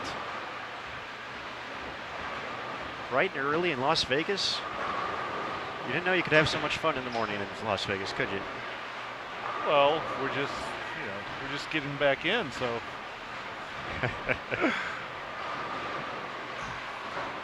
Terry Bigham, everybody. You know better than that. We've had a few long days here, but hey, you know, when you get a chance to see some of these, I mean, it's just been fantastic bowling. All week at the Queens, and to come out and see them all out here taking part in the Women's Championships. It's just so cool. And, you know, next year, going to be heading to Louisiana, and they're going to all be out there again. Queens will actually be held on the tournament lanes, right? That is correct, Terry. It's going to be very exciting, just like Megan Kelly tripping a 2-pin, just taking care of business there for 3 in a row. But in 2017, the Queens will be back on the championship lanes of the Women's Championships at the Baton Rouge River Center in the Red Stick. They'll actually, it'll be a little different than what we've had in the past. So the Women's Championships will actually kind of take that week off, and we'll let the Queens and Senior Queens come in and take over. So going to be a lot of excitement in Louisiana. The first trip to Baton Rouge since 1993 for the Women's Championships. However, we've had some great opportunities, and the city certainly is excited about bowling after hosting the Open in 2005 and 2012. And they survived 2 years of Matt Cannizzaro too, so they got to be dedicated. Yes, they are. Yes. With Matt Cannizzaro there, they still wanted us back so badly, which is great. fun city to go to. Great time out there, so it'll be fun next year. Obviously, any teams that are out there, if you haven't signed up yet, registration's already open, so don't be left out. Make sure you jump in there, get out to Baton Rouge, and come see us at the Women's Championships. Also part of that run in Baton Rouge will be to kick off the event. Before we even get the Women's Championships going, we'll have some of the top collegiate events, the NCAA Bowling Championships, as well as the Intercollegiate Team and Singles Championships will be held on the championship lanes, giving these kids a great opportunity to not only build a future for the sport, but to get to experience what the next level is like, to compete in a custom, one-of-a-kind convention center setting. Easy for you to say. Easy for me to say. I've had practice, but it's definitely been a cool opportunity. Miscue there from Megan, lost that one. Just a little bit right. It's like that just kind of fell out of her hand. It did. That's definitely not good for 3 in a row, but we'll see how she bounces back here in a moment. And the Lock ladies need to get it going here if they're going to make a run at that 26-56 number. Having some struggles here in game number 3 as the 41-foot pattern begins to transition. Yeah, Tiffany, we just watched her miss the 10 pin. She's been so solid these first 2 games. She walked back shaking her head. I think a couple of them on there shaking their heads this game. Yeah, there's still some time to get back on track here. Certainly so. Still got the back half of game 3, and hard to imagine. It goes quick here at the Women's Championships. Once again, just 4 players on a team, and it seems like we've only been on the air for a half hour so far. It's flown by.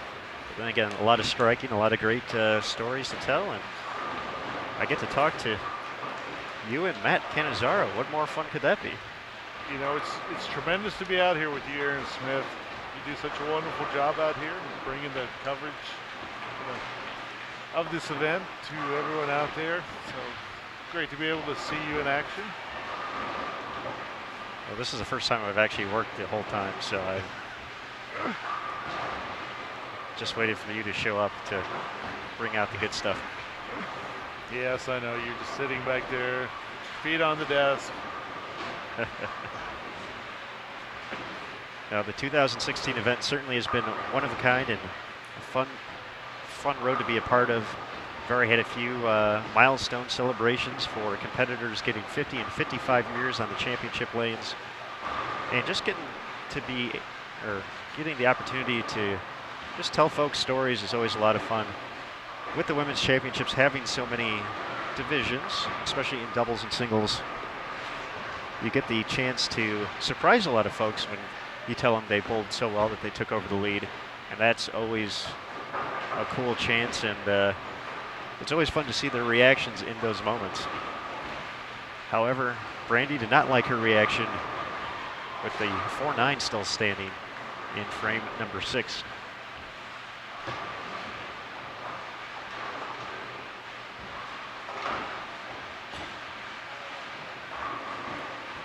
That's the 6th open frame here for this. 7th. That would be 7 open frames so far through 6 frames. That is. So that last game, they kind of quietly snuck up on us. They're a little bit slower out of the gates, but Tiffany, a big finish to get to 250. Sandra at 230. Brandy bounced back as well with a 220 of her own to get to 874. But possibly just running out of steam here in game 3.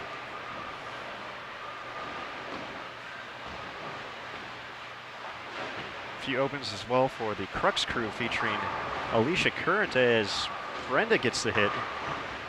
Leans on the 10.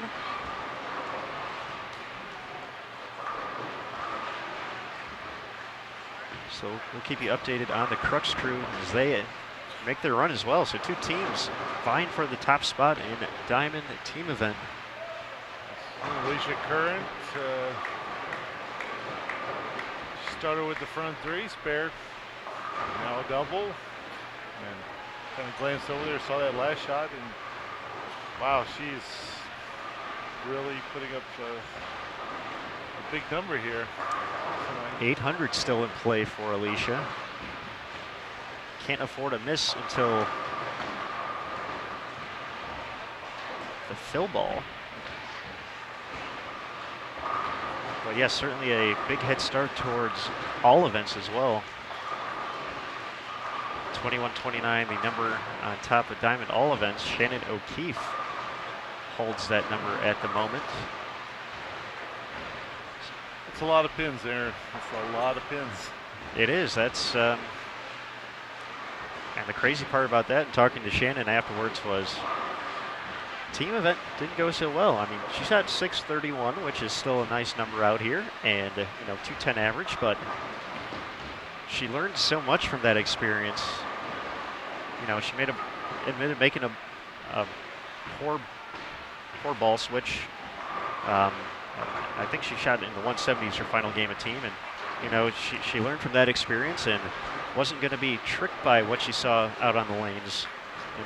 She knew that the move for her was to just keep chasing the shot to the left versus possibly trying to stay in the same area and ball down, and shot 750 and 740 in the process. Fool me once, Aaron. Fool me once. Absolutely. Yes. That's why she's so talented. She can figure it out.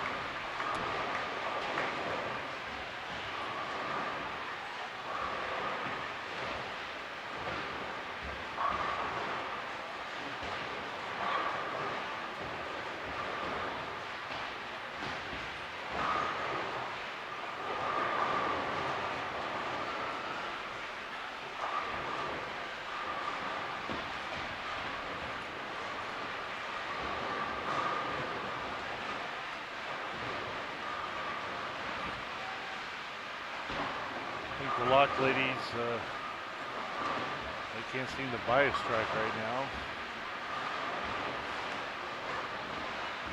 It's been a few frames, and just got to hope to cover your spares, avoid the splits. And over on the Crux crew, Alicia Current is up to 3.610. That will end her run at 800, but still a lot out there for her. Once again, their team needed 906 for a share of the lead. For the Lock ladies on our featured pair, 872.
And the Lock ladies.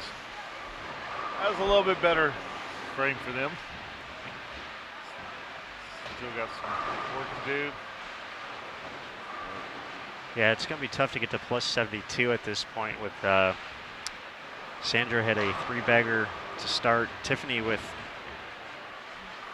two in a row to start of her own, and that's kind of been it for any type of strings of strikes. Just two total strikes for the team since the third frame.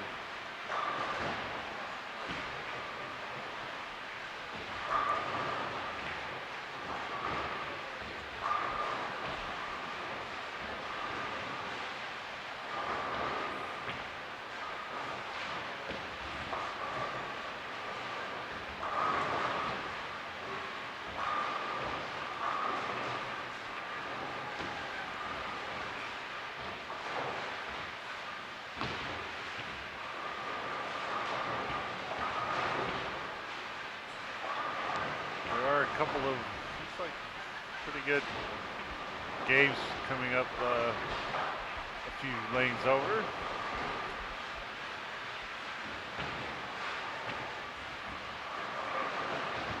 Liz Johnson, Hedgie Bowlers.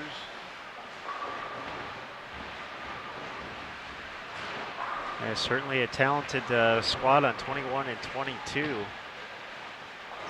Liz joined by a few other champions. They're crossing with a team that features a pair of Hall of Famers, Carol Norman and Robin Romeo.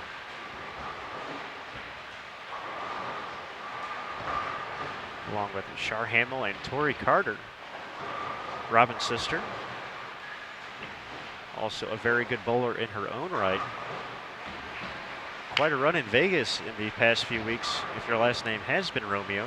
Kicked off in the end of April with the USBC Hall of Fame inductions.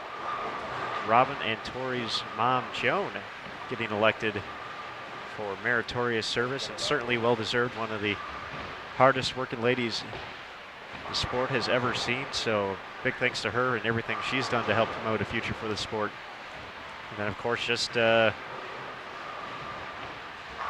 about 10 days ago, Robin made it 3 consecutive senior Queens titles, becoming the first player to do so. She also matched fellow Hall of Famer Sadie Postma for the most all-time in senior Queens tiaras. So how about that? Yeah, she's pretty phenomenal. She's had a great run in the senior Queens. You talk about a future for the sport, Joan Romeo. I've been emailing with her the last week or so. She's helping out with the World Youth Championships. Will be later here later this summer in the United States.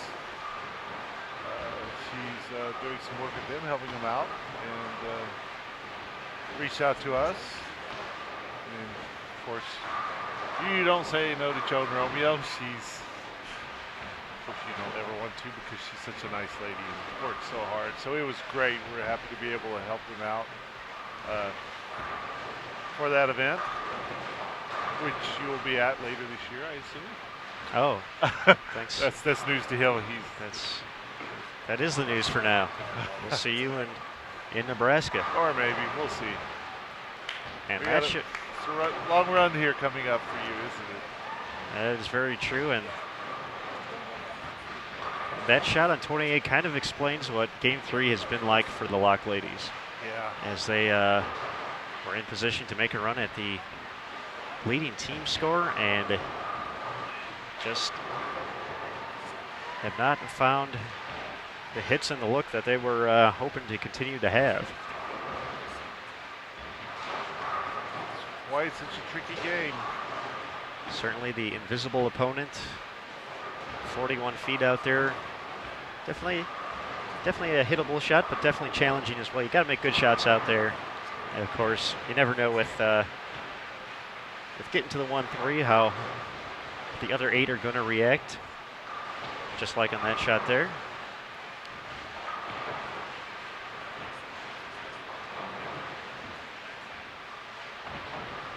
We'll get you a rundown. Crux crew just about ready for the 10th frame. We'll get you a rundown of what they can get to. Looks like they're going to have the best chance perhaps, but I'm not even sure if they're going to be able to get there. We'll get you a quick rundown in just a moment. 2 more bowlers to go before they're ready for the 10th.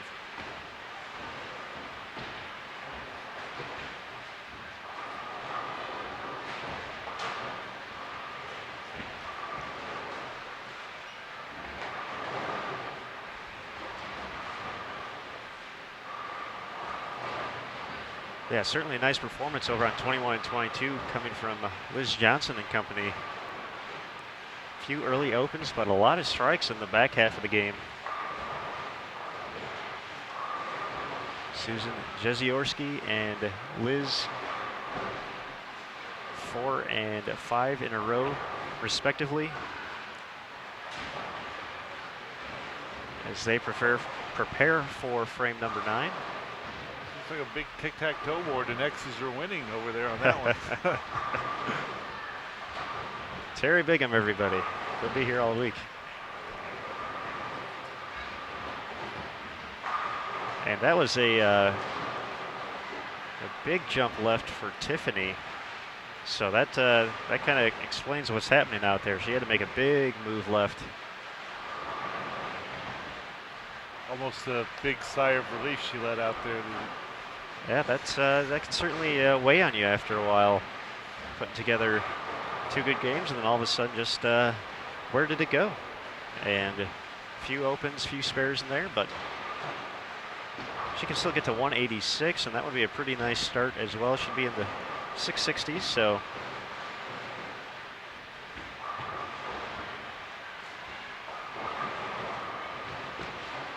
And as Shannon O'Keefe showed, you can learn some things, obviously. Certainly. Had to rebound.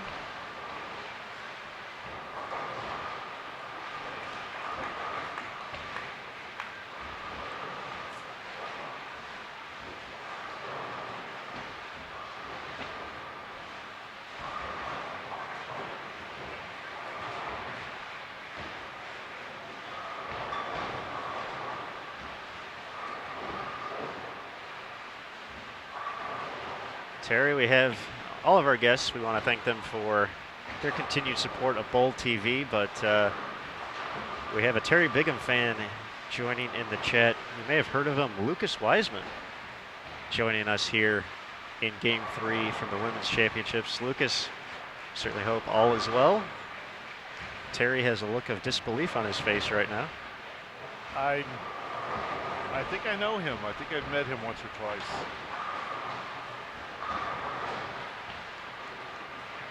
I do hope he's doing well. He's now in Indianapolis. And of course, I'll be going up there later this summer for junior golf. So hopefully Lucas will be ready, get the guest room ready. Certainly, I'm sure that won't be a problem for Mr. Wiseman. So but definitely a big thanks to everyone for joining us here on Bowl TV today as we get to our final few frames here. Golden Approach Pro Shop featuring 3 out of the 4 Diamond Team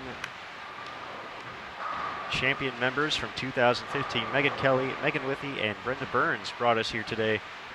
We have a star-studded squad hitting the lanes. I think the excitement's going to unfortunately just be with the 299 from Alicia Current, though. I don't think anyone is going to be able to get to the 2656 on top of the standings. I had 2622, a max score for Crux Crew, 1 pair to our left.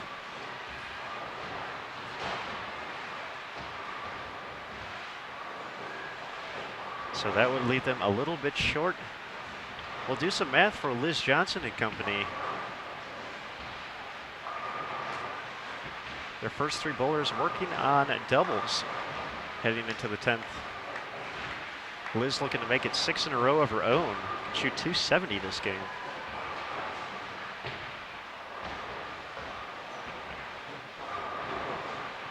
So scoring works a little different here than what we're used to seeing at the Open Championships. So if you're working on a double going into the 10th, you can add 60 pins onto your score.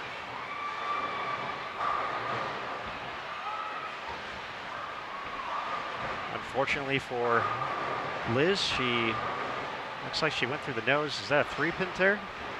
I believe it is.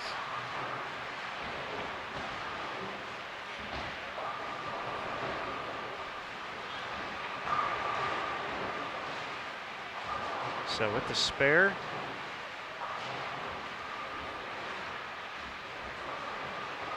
puts them at 24-24. They can add 220.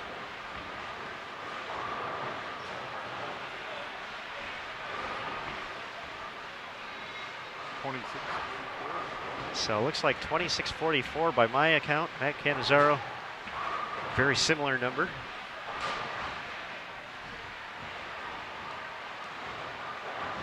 But it looks like the edgy bowlers will not be able to edge their way into the lead.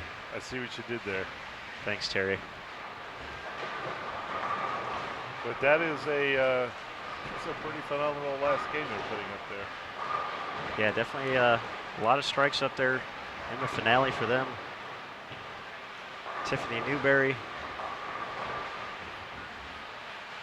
strikes again. She's moved all the way almost to 4th arrow. So big jump left from where we saw her.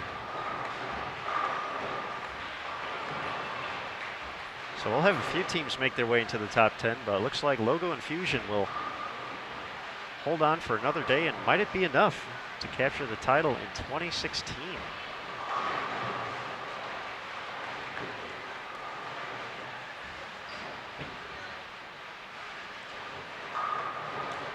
Tiffany has that look. I'm sure every bowler out there has had. Oh, now I figure it out. Yes, once again, a fantastic start for her. 231 and 250 to kick things off. But yeah, hit a little bit of a rough patch in the middle of the game, but definitely got to have some confidence knowing she made the right move at the end of the block. Always learning, Aaron. Always learning. Absolutely, to get prepared for tomorrow.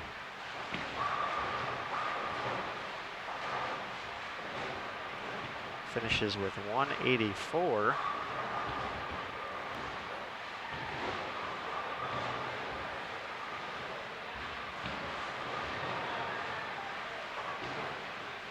That will put her at 665.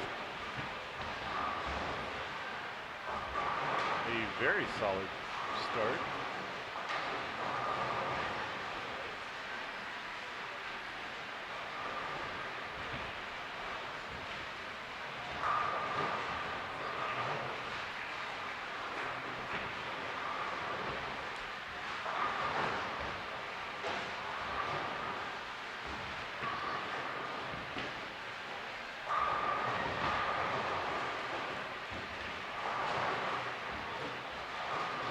Nice shot from Kara Miller.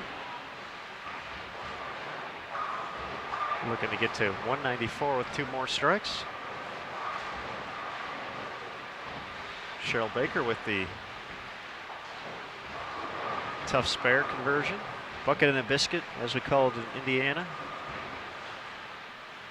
Bucket with the 7 pin, so she'll have a chance to get to 181.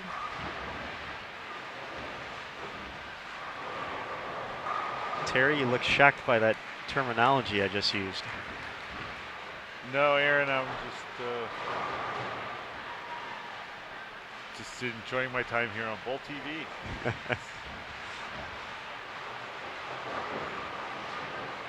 Well, we certainly hope everyone has enjoyed their time on Bowl TV. We are in the 10th frame of Game 3, a team event here at the 2016 Women's Championship. So just a few more shots left before we turn the cameras off for the evening.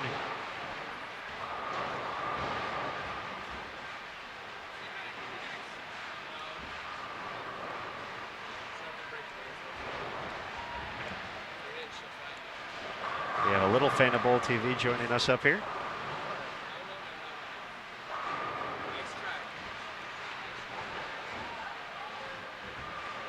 We're going to kick you out, Terry. We're bringing her in for the final few shots. So that would probably be a good idea. She's very entertaining. I believe that is the daughter of Christy Leong. One pair to our left, part of the Storm Nation and Crux crew bowling on 25 and 26, as well as a 2-time champion here at the WC. And as you see, Alicia Current, she's about to close out hers. And she's going to be in the 770s, so we'll see if she can turn that momentum into more tomorrow. Definitely be a lot of scoreboard watching here at the Bowling Plaza, South Point Hotel and Casino.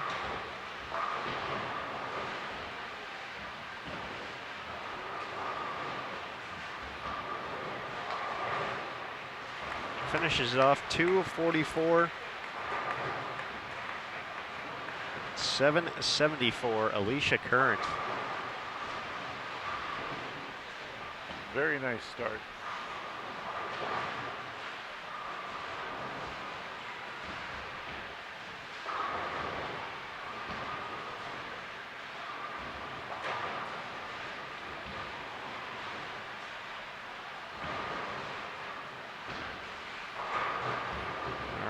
our anchor bowlers up for the final time here for team event. Sandra delivers a strike. Still get to 211.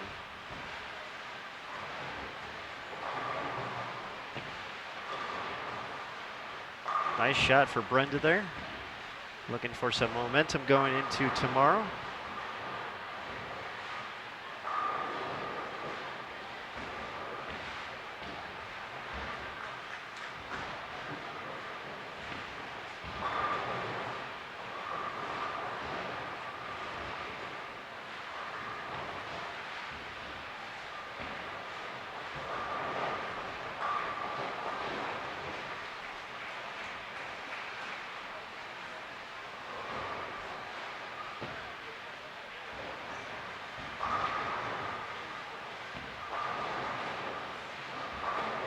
And Brenda buries another one there. 10th.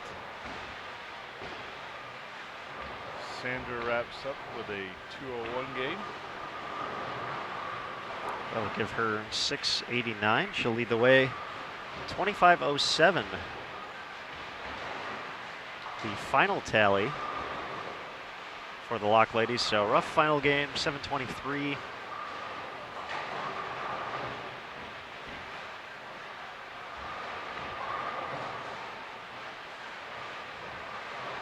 And Brenda Burns gets 7 on her field ball.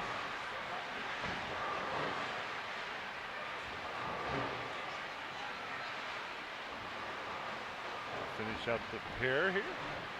All right, so for Golden Approach Pro Shop, 2289. So 3 of the 4 members part of the Diamond Team Champions in 2015. So a lot of excitement beforehand. Got announced as celebrities and champions for the first time, got presented their trophies, and then had to turn that right around and come back here on Bold, not only here on the lanes, but live on Bold TV. Megan Kelly leading the way with 630. Brenda Burns at 564, Kara Miller at 560, Megan Withey 535 to get to that 2289 total. The Lock ladies led by Sandra Andersson from Sweden, 689. Tiffany Newberry, nice 665. Cheryl Baker, 582. Brandy Moran, 571. So a pretty consistent performance overall. Just a little bit of struggles in that finale to get to 2507. The edgy bowlers featuring Liz Johnson get to 2607 with a big 926 the final game. Looks like they're going to be high on the squad from taking a quick glance around. So 2607 would be good to move into 4th place overall. It's a nice performance by Liz and company. Yes, that was a very big last game by all of them. But Mr. Bigham, that's gonna do it for our broadcast here today. Once again, a big reminder to everyone, we'll be back on the air bright and early tomorrow at 11 a.m. Eastern, 8 a.m. local time here in Las Vegas for doubles and singles. Our defending Diamond Singles champion, Brooke Bauer, putting her title on the line. So Terry, big thanks for joining us here, not only on Bowl TV, but at the Women's Championships. We appreciate it. I appreciate you guys showing me around today. It's a fabulous facility. It's very exciting to watch. Like you said, with this talented group of individuals out here, and you get to live this every day. So thanks for all you do for the Women's Championships and bringing the coverage out. So, and of course, now we'll have to let you close out this show. All right, Terry, thanks again. So that's going to do it here on Bold TV. Big thanks to everyone for joining us here at the South Point Bowling Plaza. On behalf of Terry Bigham, as well as Matt Cannizzaro, I'm Aaron Smith, and we'll see you bright and early tomorrow morning for doubles and singles. Have a great night. We'll see you tomorrow.